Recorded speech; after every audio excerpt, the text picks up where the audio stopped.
Bernie Miller's love for radio started when he delivered the newspaper to a radio station in Baltimore. He caught the attention of James Brown at WEBB, who asked Bernie to record a public service announcement. Bernie was only 15, and he was hooked.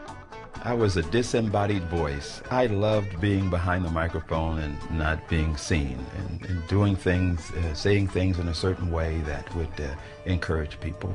By his 20s, Bernie was living out his wildest radio dreams and working for a top 3 market in Chicago. He was swept up in a whirlwind of success, money, and glamour. My lifestyle when I was in the radio world was fast lane. It's filled with a lot of drugs and a lot of groupies. A lot of money too can be made, and what you do with the money is one thing, and what you do with the groupies is another thing. It was calling prostitutes and having people come over and abusing drugs, and it's a dog-eat-dog world, and I had to get acclimated to it. And so when that happens, you use things to give you a boost, and I used cocaine to give me a boost. I used marijuana to relax. So it's such a vicious cycle. Bernie's career skyrocketed.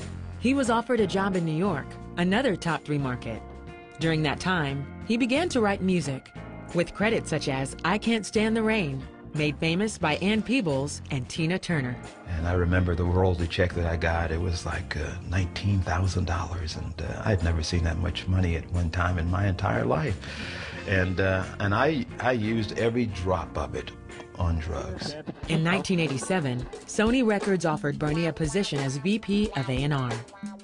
His roster included Michael Jackson, Luther Vandross, and others. His 6-figure salary and $1 million budget was all he thought he ever wanted. But one day, Bernie realized that it wasn't enough. I woke up after being there for a year, and I said, is this it? I worked all these years to get here, and there's something missing. And there was a void in my life. And the night before, I knew I was watching an X-rated movie. I knew that, and I don't know if I rolled over on the remote control. I don't know what happened, but I woke up that morning, and I turned the TV on, and it was the 700 Club, and there was someone on there saying, there's someone who is struggling right now, and you are at a point in your life where you have made it, you've done all the things you wanted to do, but there's something that's missing. And I want to tell you that something missing is Jesus. And he purposely put a Christ-shaped vacuum in your life. The next thing I knew, I was on my knees asking the Lord to come into my life and to save me. There was a total personality change, so to speak. I found myself not wanting to do the things that I used to do. I asked the Lord to take the taste of cigarettes and alcohol and any other substances out of my taste buds. And he did. And as I think about that moment, things has changed in my life. After Bernie gave his life to Christ, he found it difficult to continue his work with the record label. The next year, Sony decided not to renew his contract, and Bernie Miller moved to Chattanooga to become a Christian radio announcer. Eventually, Bernie attended seminary and became a full-time pastor. All the gold records and all the famous people that I've known mean nothing to me compared to the relationship that I found by watching the 700 Club.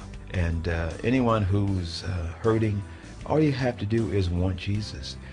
And when I was at the top of my career, didn't really need anything, but there was a void in my life.